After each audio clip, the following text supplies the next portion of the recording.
But ఈరోజు నేను మాట్లాడబోతున్నటువంటి topic ఏంటంటే నారా చంద్రబాబు నాయుడు గారు మాట్లాడినటువంటి దాని మీద నేను ఈరోజు మాట్లాడబోతున్నాను.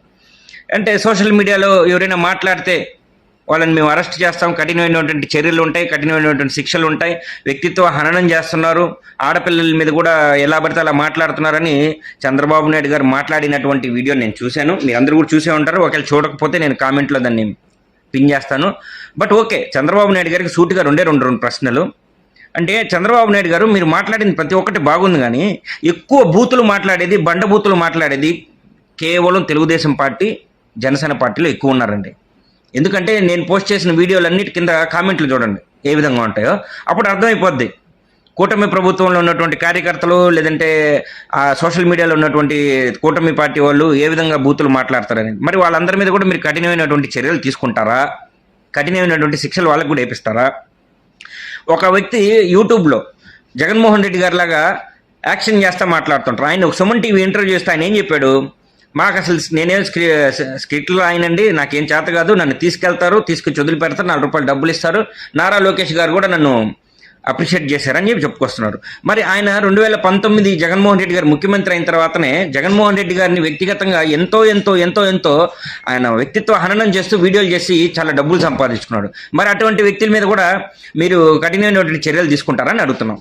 లేదంటే వ్యక్తిత్వ హననం అంటున్నారు. బాడీ షేమింగ్ కింద వస్తే సీమరాజా అనే వ్యక్తి, కిరాక్ ఆర్పి లాంటి వ్యక్తులు రోజా గారిని ఎంతో అసభ్యంగా బూతులు మాట్లాడుతూ వాళ్ళు ఎన్నో వీడియోలు చేసి పెట్టారు. మరి వాళ్ళిద్దరి పరిస్థితి ఏంది?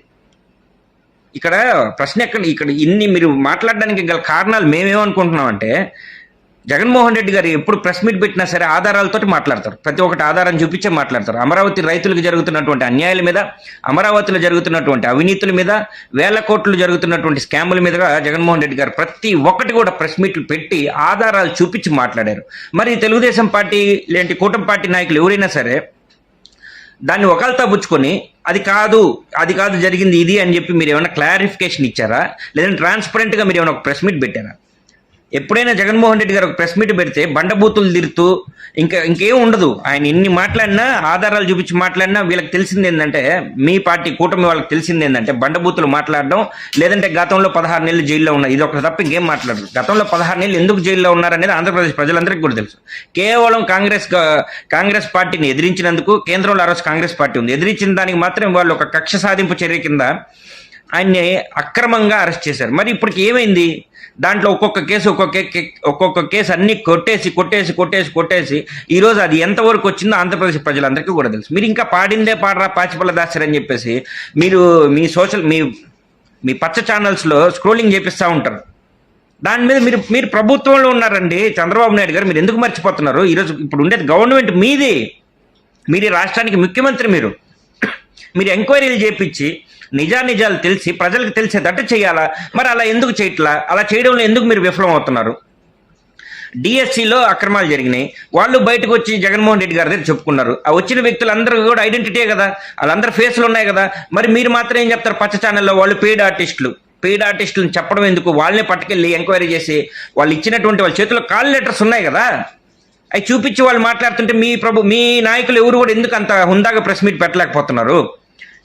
కూటమి ప్రభుత్వంలో ఏ ఒక్క నాయకుడైనా హుందాగా ఎందుకు మాట్లాడలేకపోతున్నారు? నోరు తెరిస్తే కొడకల్లారని మాట్లాడుతున్నారు, రౌడీనా కొడకల్లారని మాట్లాడుతున్నారు, చెప్పు దిగే వరకు కొడతామని చెప్పులు చూపి ఇన్ని మాట్లాడుతున్నారు. మరి వాళ్ళందరి మీద కూడా మీరు చర్యలు తీసుకుంటారా? ఈరోజు డైవర్షన్ పాలిటిక్స్ కాకపోతే ఇంకేంది ఆంధ్రప్రదేశ్లో? నేను అడుగుతున్నాను చంద్రబాబు నాయుడు గారిని సూటిగా.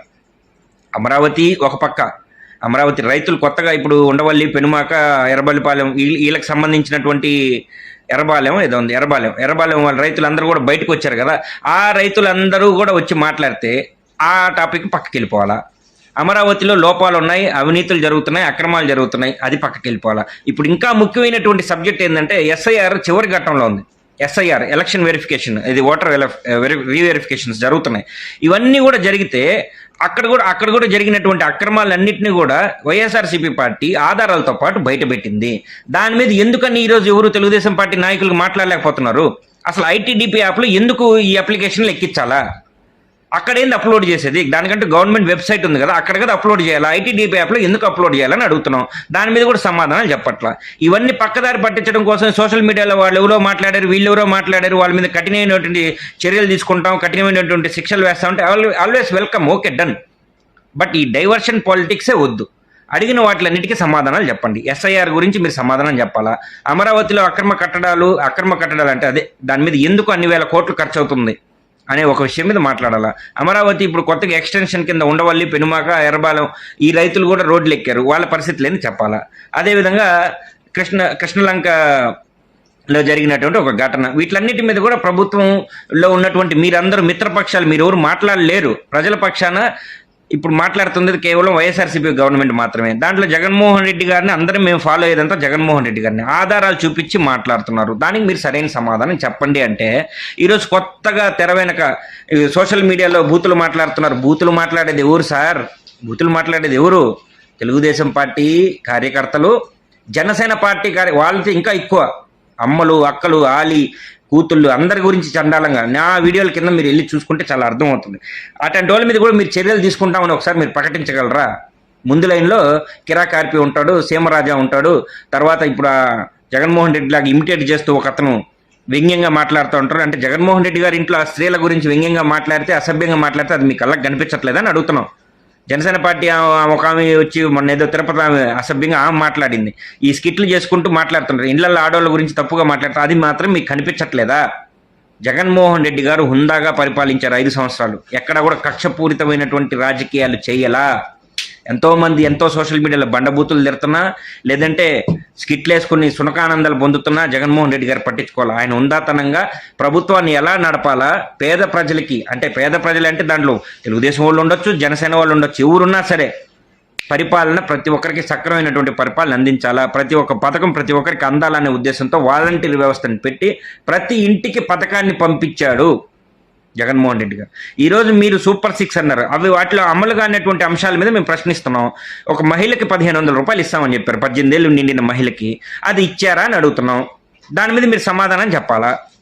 అదేవిధంగా నిరుద్యోగ భృతి కింద 3000 ఇస్తామన్నారు. ఎక్కడైనా ఏ ఒక్క నిరుద్యోగికైనా 3000 రూపాయలు మీరు భృతి కింద ఇచ్చారా?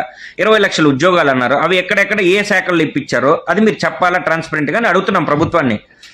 అంతేగాని ఇది ఒక రాచరికపు రాష్ట్రం లాగా మన భారతదేశ రాజ్యాంగం నుంచి ఆంధ్రప్రదేశ్ని పక్కన పెట్టేసి ఇక్కడ మాత్రం రాచరికపు రాష్ట్రం ఏర్పడిందని ఏమన్నా చెప్తున్నారా చంద్రబాబు నాయుడు గారు? ముందు అదన్నా మీరు ప్రకటించండి. అరే బాబు, ఇప్పుడు రాజ్యాంగం నుంచి ఆంధ్రప్రదేశ్ని పక్కన పెట్టేశాం, ఇప్పుడు రాజ్యాంగానికి దానికి సంబంధం లేదు, ఇది రాచరికపు రాష్ట్రం అని మీరు ప్రకటించారా? అటువంటి బిల్లు ఏమైనా ప్రవేశపెట్టి మీరు పార్లమెంట్లో కానీ లేదంటే రాజ్యసభలో కానీ మీరు ఏమైనా ఓకే చేయించుకున్నారా? అది కూడా చంద్రబాబు నాయుడు గారు చెప్పాలి. సోషల్ మీడియా వాళ్ళ మీద అరెస్టులు చేస్తాము అది అంటే ప్రశ్నించే గొంతు లేకపోతే ప్రభుత్వాల యొక్క పరిపాలన ఏ విధంగా ఉంటుందంటే ఒక రాచరికపు దేశంలాగా, రాచరికపు రాష్ట్రంలాగా మారిపోతుంది. ఇది ఆంధ్రప్రదేశ్ ప్రజలందరూ గమనిస్తున్నారు. మరొకసారి చెప్తున్నా, ఇప్పుడు తెలుగుదేశం పార్టీ ఇట్లాంటివన్నీ కూడా ఎందుకు చేస్తుందంటే కేవలం భయం పట్టుకుంది. 2029 ఖచ్చితంగా జగన్మోహన్ రెడ్డి గారు భారీ మెజార్టీతో గెలుస్తారు, ఇది నో డౌట్. అందుకే ముందు వాళ్ళు ఓట్లు బీకేయాల. వైఎస్ఆర్సీపీ పార్టీకి ఓట్లు ఇవ్వకుండా చేసేస్తే పని అయిపోతుంది. ఆ ఉద్దేశంతో ఎస్ఐఆర్లో అనేకమైనటువంటి లోపాలు, ఇచ్చినటువంటి అప్లికేషన్లు ఇంకా కూడా అప్లోడింగ్ చేయకుండా వాళ్ళ దగ్గరే కట్టలుగా వాళ్ళ దగ్గరే పెట్టుకోవడాలు ఇవన్నీ జరుగుతున్నాయి. ఆ భయాన్ని పుట్టించాడు. విడిపోతే ఓడిపోతాం అనే భయాన్ని పుట్టించాడు, విడిపోకపోయినా సరే ఓడిపోతాం అనే భయాన్ని పుట్టించాడు. కాబట్టి ఈరోజు ఎస్ఐఆర్ ప్రక్రియలో అనేకమైనటువంటి లోపాలు ఉన్నాయి. సో చంద్రబాబు నాయుడు గారు నిజంగా హుందాతనంగా 40 ఏళ్ళ అనుభవం ఉండే వ్యక్తిలాగా ఈరోజు మీరు పరిపాలిస్తున్నారా? కేవలం నారా లోకేష్ గారిని ముఖ్యమంత్రిని చేయాలనే ఉద్దేశంతో ఒక పరిపాలన కొనసాగుతుంది ఈ ఆంధ్రప్రదేశ్లో అనేది మాత్రం వాస్తవం. ట్రాన్స్పరెంట్గా పరిపాలించండి అని మేము అడుగుతున్నాం. మీరు ప్రతి ఒక్కరి మీద కూడా కఠినమైనటువంటి చర్యలు, సోషల్ మీడియాలో బూతులు మాట్లాడితే, వ్యక్తిత్వ హననం చేస్తే, బాడీ షేమింగ్ చేస్తే, ఒక పర్సనల్ టార్గెట్ చేసి మాట్లాడితే ఎవడైనా సరే, అది ఏ పార్టీ వాడైనా సరే, నేను ఖచ్చితంగా మేము శిక్షలు అమలు పరుస్తామని మీరు చెప్పండి. కొన్ని వేల అకౌంట్లు మేము రేపటి నుంచి మేము పెడతాం మీకు ఆధారాలతో పాటు. ఎన్ని బూతులు మాట్లాడారు, ఎన్ని మాట్లాడారు అని వేల అకౌంట్లు మేము పెడతాం. మీరు ప్రకటించండి, వాళ్ళ మీద కూడా మేము శిక్షలు వేస్తామనేసి. ఎందుకు ఇప్పుడు ఓడిపోతామనే భయంతో ఇట్లాంటి ఎన్ని డైవర్షన్ పాలిటిక్స్ చేస్తున్నారు తప్ప ఇంకేమీ లేదన్నటువంటి సంగతి ఆంధ్రప్రదేశ్ ప్రజలందరూ కూడా గమనిస్తున్నారు.